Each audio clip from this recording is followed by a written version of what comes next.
শঙ্কর মন্ডল মহাশয় একজন মানবিক কবি, যিনি তার কর্মের মাধ্যমে করেছিলেন। মঞ্চ অলঙ্কৃত করে আমাদের সফলতার পথে নিয়ে যাক এই অগ্নিশিখা, সব অশুভ শক্তিকে দগ্ধ করুক। আলোক স্বরূপ জ্ঞান অন্তরাত্মাকে আরো এক আদর্শ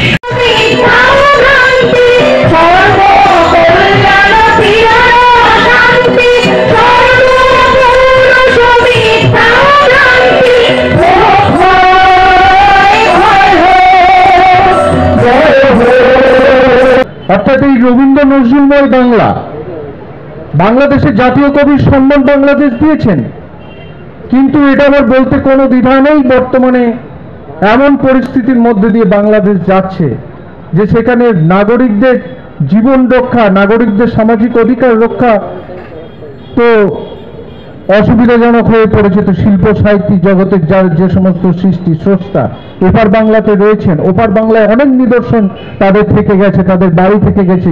আমাদের যে মহানায়িকা সুচিত্রা সেনের বাড়ি থেকে গেছে, সে সমস্ত আজ প্রায় ধ্বংসের মুখে, বুঝতেই পারছে না তারা কোথায় গিয়ে পৌঁছেছে। তাই নজরুলকে লালন পালন করার দায়িত্ব আবার বাঙালিকে গ্রহণ করতে হবে। এবার বাংলার এই পশ্চিমবঙ্গের মানুষজন, আপনারা যারা ছাত্রছাত্রী, শিক্ষক শিক্ষিকা, পণ্ডিত বিদগ্ধ ব্যক্তি আছেন, আমাদের মাধ্যমেই নজরুল বেঁচে থাকবে, নজরুলের চেতনা বেঁচে থাকবে। খুব স্বল্প পরিসরে স্বল্প কথায় ব্যাখ্যা করা যায় না এই প্রগাঢ় প্রতিভাকে। গোটা রাজ্য জুড়ে আজকে তার জন্ম জয়ন্তী পালন করা হচ্ছে।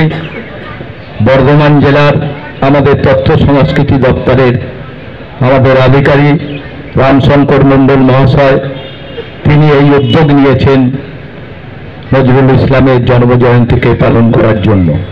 তারই মঞ্চে উপস্থিত রয়েছেন আমাদের সম্মানীয় বিধায়ক অলোক কুমার মাঝি মহাশয়, আমাদের জেলা পরিষদের কর্মাধ্যক্ষ আমাদের শান্তনু কুমার মহাশয়, আমাদের এডিএম সাহেব রয়েছেন, অন্যান্য আমাদের সরকারি আধিকারিক মহাশয়রা রয়েছেন। সর্বোপরি আপনারা যারা আজকের এই অনুষ্ঠানকে সুন্দর করে তোলার জন্য বিভিন্ন জায়গা থেকে আমার বোনেরা, শিল্পীরা যারা এখানে উপস্থিত হয়েছেন, সবাইকে আমি আমার শুভেচ্ছা এবং ভালোবাসা জানাই।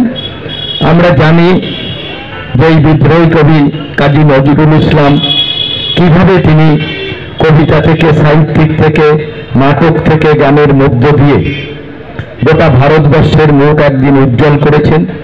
যিনি আমাদের বাংলার ছেলে, বাংলাকে এইভাবে এগিয়ে নিয়ে গেছেন।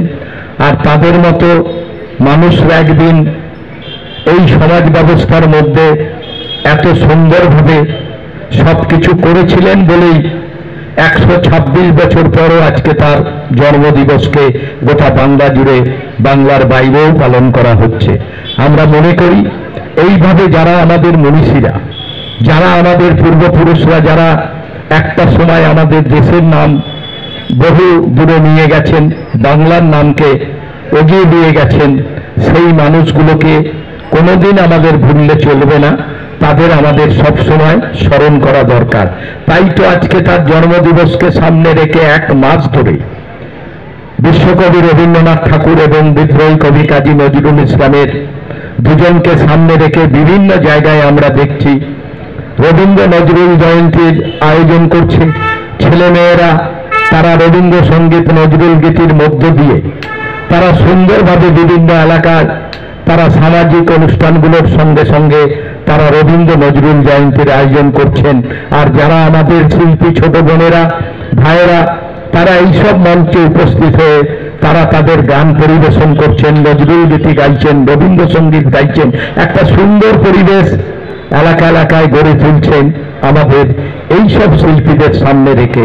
তাই আজকে আপনারা একদিন করে সুন্দর করে আজকের এই অনুষ্ঠানকে আপনারা সবাই যে সকল ছাত্রছাত্রী এবং কলাকুশলীগণ যারা রবীন্দ্র জয়ন্তীকে সামনে রেখে বিভিন্ন কলাকুশল প্রদর্শন করবেন এবং আমার সাংবাদিক বন্ধু যারা আছেন, প্রত্যেককে 126তম জন্ম জয়ন্তীতে, কাজী নজরুল ইসলামের জন্ম জয়ন্তীতে সার্বিকভাবে শুভেচ্ছা জানাই, নমস্কার জানাই। মাননীয় মুখ্যমন্ত্রী মমতা বন্দ্যোপাধ্যায়ের ঐকান্তিক উদ্যোগে আমাদের সমস্ত জেলায়, মহকুমায় নজরুল জয়ন্তী পালিত হচ্ছে, ঠিক একইভাবে আমাদের জেলাতেও নজরুল জয়ন্তী পালন করছি। এবং সেই শুভ দিনে আমাদের সঙ্গে উপস্থিত ছিলেন আমাদের মাননীয় জেলা শাসক আইসারানী এ মহোদয়া, এর সঙ্গে ছিলেন আমাদের মাননীয় বিধায়ক খোকন দাস সহ আমাদের জেলা পরিষদের মেন্টর এবং শিক্ষা কর্মাধ্যক্ষ শান্তনু বরা মহাশয়।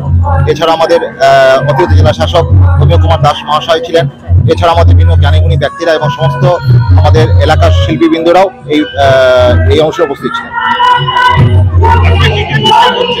আজকে আমাদের বিভিন্ন নৃত্য, আবৃত্তি, বক্তব্য এবং গানের মধ্যে দিয়ে আমরা আমাদের যে কবি নজরুল ইসলামকে শ্রদ্ধাঞ্জলি দিচ্ছি।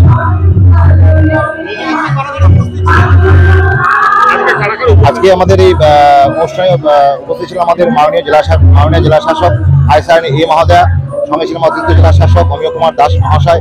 এছাড়াও ছিলেন আমাদের পূর্ব বর্ধমান জেলা পরিষদের মাননীয় মেন্টর এবং সঙ্গে শিক্ষা কর্মাধ্যক্ষ আমাদের মাননীয় শান্তনু কুমার মহাশয়। এছাড়াও ছিলেন আমাদের বর্ধমান দক্ষিণের বিধায়ক খোকন দাস এবং আমাদের জামালপুরের মাননীয় বিধায়ক অলোক কুমার মাঝি। এছাড়াও উপস্থিত ছিলেন বিভিন্ন জ্ঞানীগুণী ব্যক্তিরা।